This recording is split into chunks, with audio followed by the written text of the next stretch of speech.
CHO job कर रहे candidate या फिर मैं कहूँ एनएचएम स्टाफ नर्स या फिर प्राइवेट जॉब कर रहे जीएनएम कैंडिडेट, ऐसे कैंडिडेट जिन लोगों ने जीएनएम करके रखा हुआ और वो पोस्ट बीएससी करना चाहते हैं, तो वो कैसे कर सकते हैं जॉब के साथ में पोस्ट बीएससी। बहुत सारे कमेंट मेरे पास आ रहे थे, सारे कमेंट को इंक्लूड करके मैंने ये वीडियो बनाया है। कम्युनिटी पोस्ट में मैंने डाला था कि जिसको भी पोस्ट बीएससी करना है या फिर पोस्ट बीएससी से रिलेटेड कोई भी डाउट है तो मुझे कमेंट सेक्शन में बताएं। मैं एमएससी नर्सिंग से रिलेटेड भी बताने वाली हूँ, यहाँ पे बीएससी नर्सिंग जीएनएम के बारे में भी शॉर्ट में बात करने वाली हूँ।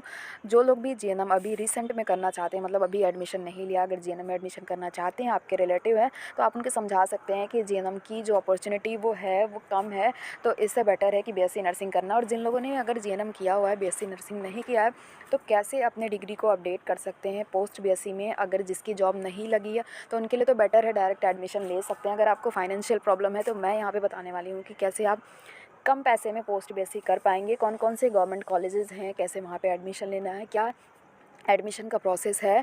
अब जो है डायरेक्ट एडमिशन नहीं हो पा रहा है नर्सिंग कॉलेज में, तो कैसे क्या प्रोसीजर है एडमिशन का, पोस्ट बीएससी कैसे करना है, अब पोस्ट बीएससी के साथ कितना एक्सपीरियंस की ज़रूरत है अगर आप जीएनएम के बाद पोस्ट बीएससी करना चाहते हैं, या फिर आपने बीएससी नर्सिंग या पोस्ट बीएससी कर लिया है तो एमएससी नर्सिंग करना अगर आपको है तो कौन सा सब्जेक्ट बेस्ट रहेगा, कितने साल का एक्सपीरियंस चाहिए, इग्नू से पोस्ट बीएससी कर सकते हैं क्या जॉब के साथ साथ में। तो बहुत सारी डिटेल मैं इस वीडियो में बताने वाली हूँ। कमेंट बहुत सारे आए थे, सारी चीज़ों को मैं यहाँ पे इंक्लूड करने वाली हूँ। तो चैनल के हमारे सब्सक्राइब नहीं किया तो सब्सक्राइब कर सकते हैं। तो हे गाइस, दिस इज आज and you are most welcome to my YouTube channel that is a noble profession.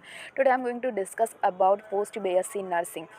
इस वीडियो में मैं बता रही हूँ कि पोस्ट बीएससी जो नर्सिंग है, सबसे ज़्यादा ट्रेंडिंग मेरे पास कमेंट आया हुआ था। प्राइवेट जॉब कर रहे हैं जीएनएम के बाद, या फिर सीएचओ हैं और या फिर एनएचएम जॉब में हैं, तो क्या हम पोस्ट बीएससी कैसे करें जिससे कि हमारी आगे के लिए पोस्ट बीएससी का यूज़ भी हो जाए। सबसे पहले मैं बता दूं कि जीएनएम जो है वो कहीं ना कहीं आज के डेट में बहुत ही कम मतलब वैल्यू रह गई है। सारे वैकेंसीज़ में जीएनएम के साथ में 2 साल का एक्सपीरियंस मांगा जा रहा है, और साथ में अगर आपने बीएससी नर्सिंग किया है तो कोई भी एक्सपीरियंस की ज़रूरत नहीं है। जीएनएम के बाद पोस्ट बीएससी करने के लिए आप डिस्टेंस से भी पोस्ट बीएससी कर सकते हैं, ये मैं बता देती हूँ आपको। डिस्टेंस से जो पोस्ट बीएससी होता है वो इग्नू करवाता है, और इग्नू की डिटेल मैं आपको बता देती हूँ। इग्नू से पोस्ट बीएससी कर सकते हैं, बीएससी नर्सिंग नहीं कर सकते हैं, साथ में जीएनएम नहीं कर सकते और एमएससी नर्सिंग नहीं कर सकते, सिर्फ पोस्ट बीएससी नर्सिंग कर सकते हैं। पोस्ट बीएससी नर्सिंग करने के लिए आपको, पोस्ट बीएससी करने के लिए जीएनएम के बाद आपको 2 इयर्स का क्लिनिकल एक्सपीरियंस होना चाहिए। ये साइट पे आप सर्च करेंगे इग्नू पोस्ट बीएससी, तो दूसरा वाला जो ऑप्शन है यहाँ पे देख सकते हैं, इसकी डिटेल यहाँ पे दी गई है, तो इसको क्लिक करेंगे। इसमें मैं इंपॉर्टेंट चीज़ें ही आपको बताऊँगी। इसका जो एडमिशन होता है इग्नू से, वो जनवरी में लगभग एडमिशन हो जाता है। यहाँ पे आप देख सकते हैं कि जो प्रॉस्पेक्टस दिया हुआ है इसमें डिटेल दी गई है। डिटेल में क्लिक करने से पहले आप यहाँ ऊपर देख लीजिए कि फ़ीस कितना रहने वाला है पोस्ट बीएससी नर्सिंग का। बहुत लोगों को नहीं पता होता है। 3 साल का कोर्स होता है इग्नू से। अगर आप डायरेक्ट पोस्ट बेसिक करेंगे तो 2 साल का कोर्स होगा, पर अगर आप डिस्टेंस से या फिर मैं कहूँ पोस्ट बेसिक अगर आप डिस्टेंस से इग्नू से करते हैं तो 3 साल का होगा, और मैक्सिमम आपको 6 साल का टाइम दिया जाएगा कंप्लीट करने के लिए। अगर आप फेल वगैरह हो जाते हो, मैक्सिमम 6। अब यहाँ पे फ़ीस देख सकते हो कि 69,000, ये इग्नू की ऑफिशियल साइट की मैं बात कर रही हूँ। 69,000 आपको यहाँ पे पे करना होगा इग्नू से पोस्ट बेसिक करने के लिए। हाँ, लेकिन मैं एक चीज़ बता दूँ कि अगर आप इग्नू से पोस्ट बेसिक करते हैं तो उसका बहुत ज़्यादा स्कोप नहीं होता है कंपेयरिंग टू अगर आप रेगुलर पोस्ट बीएससी करते हैं, तो वो आपका यूज़ हो जाता है क्लिनिकल सेटिंग में। लेकिन बहुत जगह क्या होता है कि इग्नू से पोस्ट बीएससी को प्रायोरिटी नहीं दी जाती है। अगर आप परमानेंट जॉब में हो या फिर जॉब में हो तो आपके लिए इग्नू से करना अच्छा होता है। सिर्फ अपने मतलब कह सकते हैं कि अभी तो प्रमोशन जो है डिग्री पे नहीं हो रहा है, पर अपने मतलब कह सकते हैं कि अपनी वैल्यू को बढ़ाने के लिए आप एक्स्ट्रा डिग्री भी ले सकते हो। बहुत सारे लोगों को ये रहता है कि मेरे पास ज़्यादा से ज़्यादा डिग्री हो, ज़्यादा से ज़्यादा नॉलेज हो, तो वो लोग कर सकते हैं। इसमें इग्नू से करने के लिए जैसा कि मैंने बताया कि आपको 2 साल का एक्सपीरियंस चाहिए होगा क्लिनिकल का, और साथ में आपको पोस्ट बीएससी 3 साल लगाने होंगे, करने होंगे, तब जाके आपका पोस्ट बीएससी कंप्लीट होगा। इसके लिए आपको जो है 10+2 होना चाहिए डिप्लोमा, और जनरल नर्सिंग एंड मिडवाइफरी होनी चाहिए।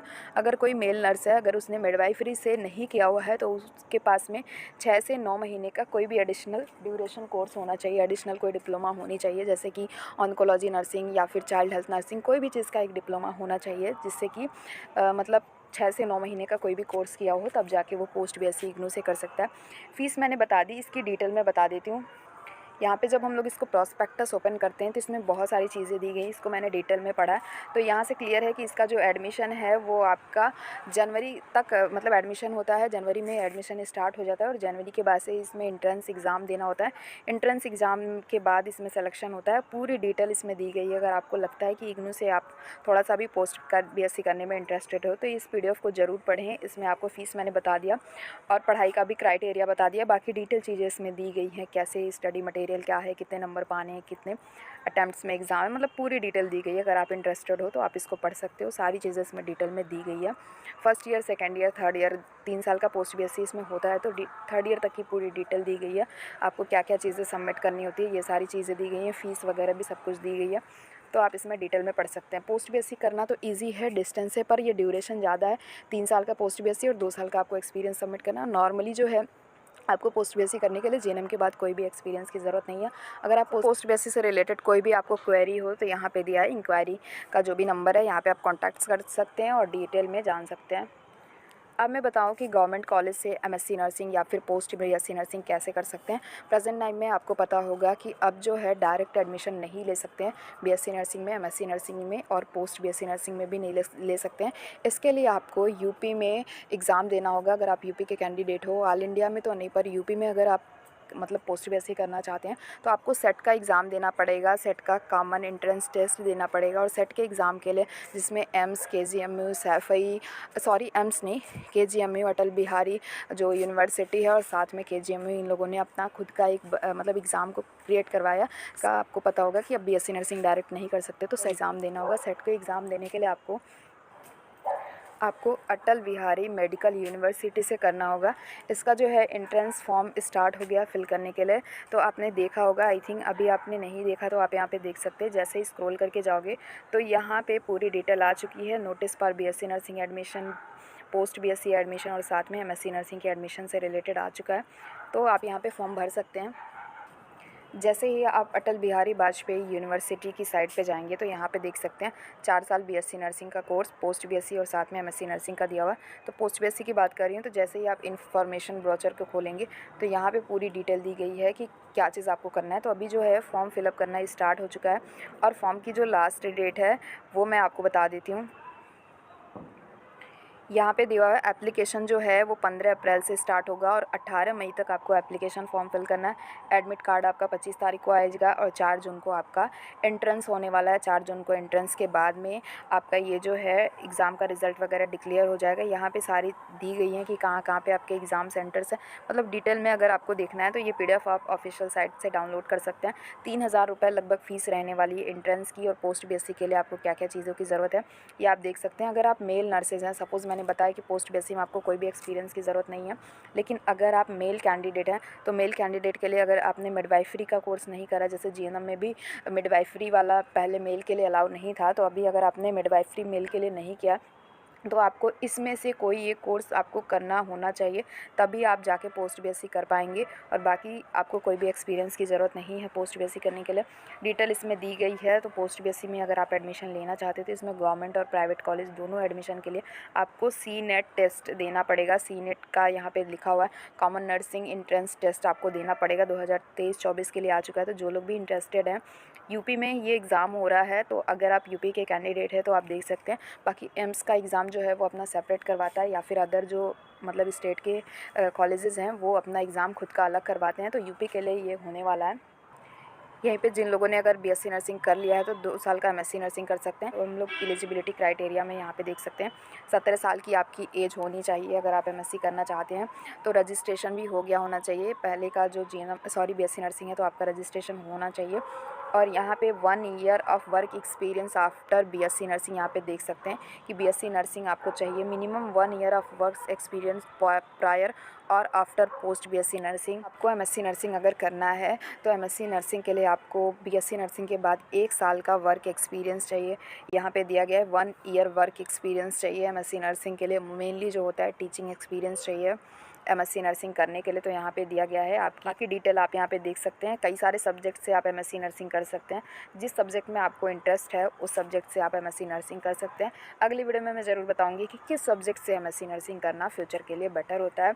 तो इसमें एंट्रेंस टेस्ट से रिलेटेड सब कुछ दिया गया है, तो आप इसको डिटेल में पढ़िए।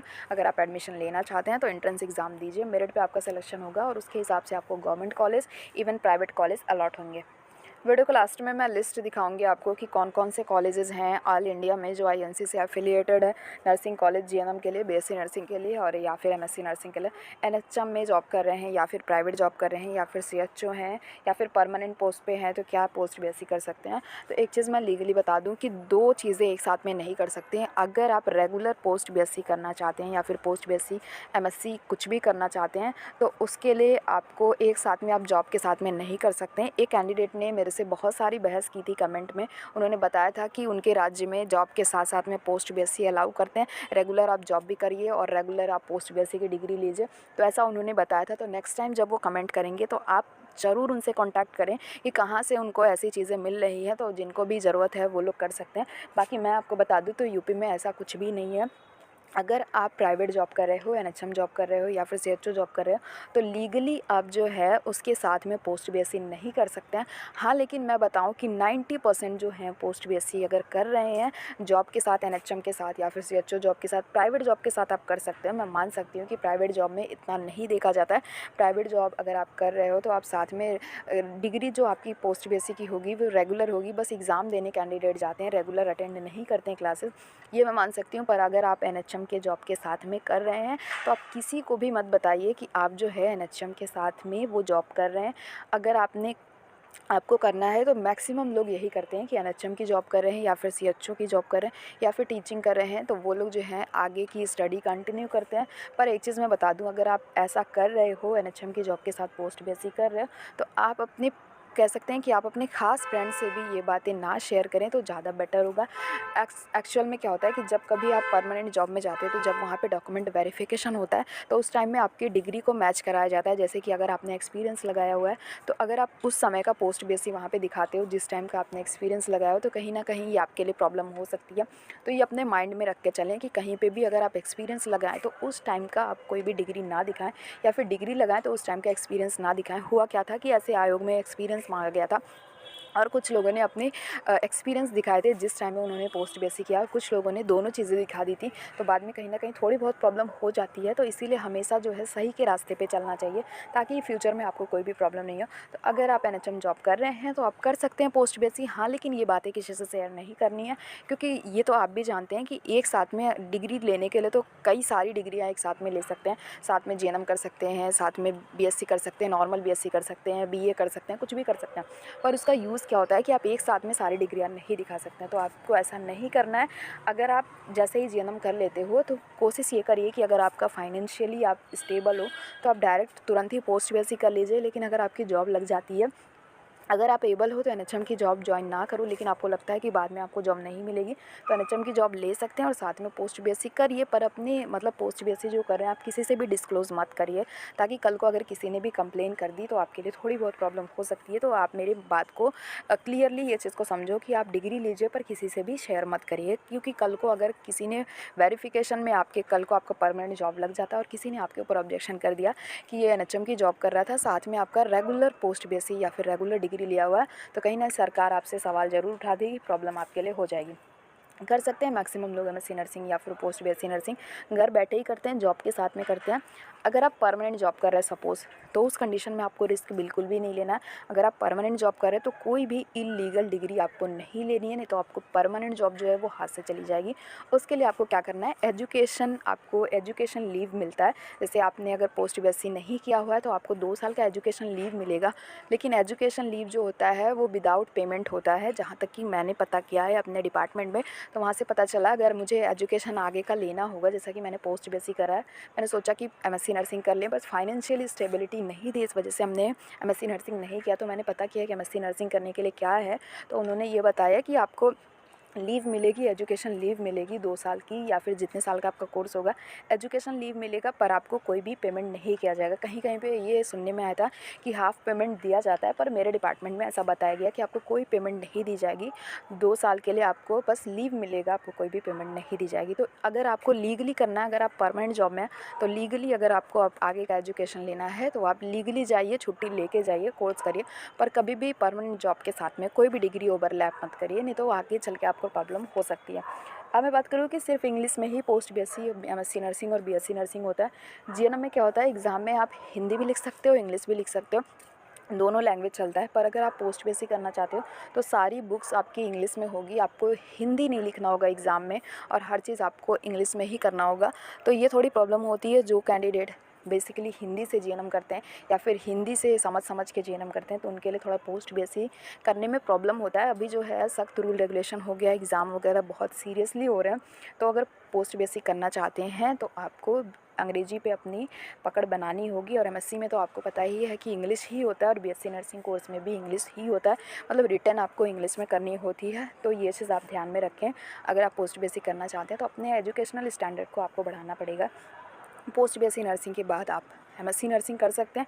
अभी जो सेट का आप देख सकते हैं कि एग्ज़ाम है, उसमें तो 1 ईयर एक्सपीरियंस मांगा है, लेकिन कायदे से मैं बता दूं कि पोस्ट बीएससी कर लिया तो आपको एक्सपीरियंस की ज़रूरत नहीं होगी एमएससी नर्सिंग करने के लिए।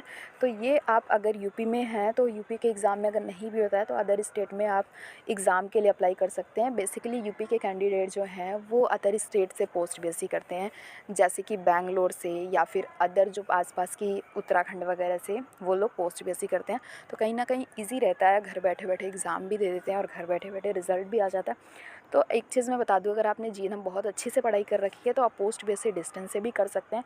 डिग्री आपको मतलब रेगुलर की मिलेगी, पर आप कभी कभी जाके क्लास अटेंड कर सकते हैं, एग्ज़ाम दे सकते हैं, वो बेटर होगा। लेकिन अगर आपने जीएनएम यानी कि बेसिक चीज़ें अगर सही से नहीं पढ़ी है तो मैं आपको कहूँगी कि पोस्ट बीएससी जो रेगुलर अटेंड करके ही क्लास करें।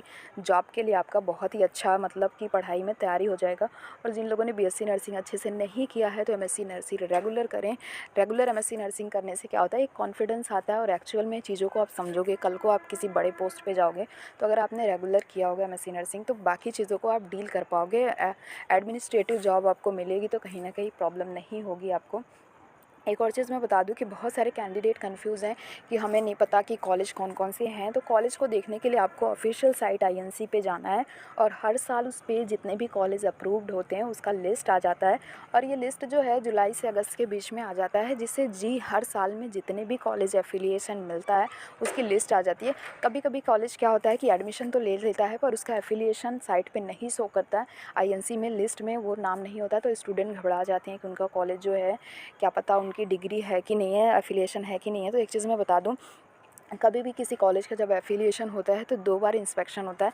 पहले बार इंस्पेक्शन क्या होता है कि वहाँ के पूरे स्ट्रक्चर को जो मतलब फिज़िकल स्ट्रक्चर बना होता है, बिल्डिंग वगैरह बना होता है, तो उसको देख के एक बार इंस्पेक्शन में क्या होता है कि मान्यता दी जाती है। फिर से कुछ दिन के बाद उनको कोर्स चलाने के लिए बोला जाता है। जब कोर्स पूरा वहाँ पर अच्छे से चालू हो जाता है, सारे बच्चे पढ़ने वढ़ने लगते हैं, तब उसके बाद जब दोबारा इंस्पेक्शन होता है तब जाके फाइनल उन लोग को एफिलिएशन मिलता है। उसके बाद ही क्या होता है कि ऑफिशियल आईएनसी के ऑफिशियल साइट पे वो कॉलेज अपलोड होता है।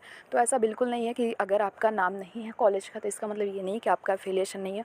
हो सकता है ऑफिशियल साइट पे उस कॉलेज का नाम नहीं हो पर एफिलिएशन की फ़ाइल अभी भी चल रही हो। उसके अलावा मैं बता दूं, जब भी किसी कॉलेज में एडमिशन आपको लेना है तो आईएनसी की साइट पे जाके आपको कॉलेज का सीट देखना है कि कितनी सीटें हैं वहाँ पे और आपके कॉलेज का नाम है कि नहीं है। कभी कभी ऐसे कॉलेज में कभी एडमिशन मत लें जिसका फ़र्स्ट बैच हो, क्योंकि फ़र्स्ट बैच का जल्दी एग्ज़ाम नहीं होता है। तो 2 साल की बजाय 3 साल लग जाएगा वहाँ से पोस्ट बीएससी करने में या फिर अदर कोर्स करने में। तो ऐसे कॉलेज से एडमिशन लें जहाँ पर पहला बैच निकल चुका हो, अगर उसका एग्ज़ाम सही सलामत हो गया, वहाँ का रिज़ल्ट अच्छा खासा बना हो, तभी जाके आप उसमें एडमिशन लें। क्योंकि बहुत सारे कैंडिडेट कहते हैं कि उनके कॉलेज में एडमिशन लिया लेकिन अभी तक कोई एग्ज़ाम नहीं हुआ, बहुत टाइम लगा रहा है एग्ज़ाम देने में या डिग्री मिलने में बहुत टाइम लग रही है। तो ऐसे कॉलेज में आपको एडमिशन नहीं लेना है। सबसे पहले ये देखना है कि कॉलेज की रेटिंग क्या है और एग्ज़ाम वहाँ पे टाइम से होता है कि नहीं होता है। और उसके बाद से फर्स्ट बैच है तो वहाँ पे एडमिशन मत लें। एक बैच निकल चुका है कॉलेज का तभी जाके एडमिशन लें और उसका रिज़ल्ट वगैरह देख लें कि कैसे कैंडिडेट है वहाँ पे, रिज़ल्ट कितने टाइम में आता है, ये सारी चीज़ें पता करने के बाद ही एडमिशन लें। इसके अलावा भी अगर आपको कोई डाउट है कमेंट सेक्शन में ज़रूर बताएं। मिलते हैं नेक्स्ट वीडियो में। Love you all, bye.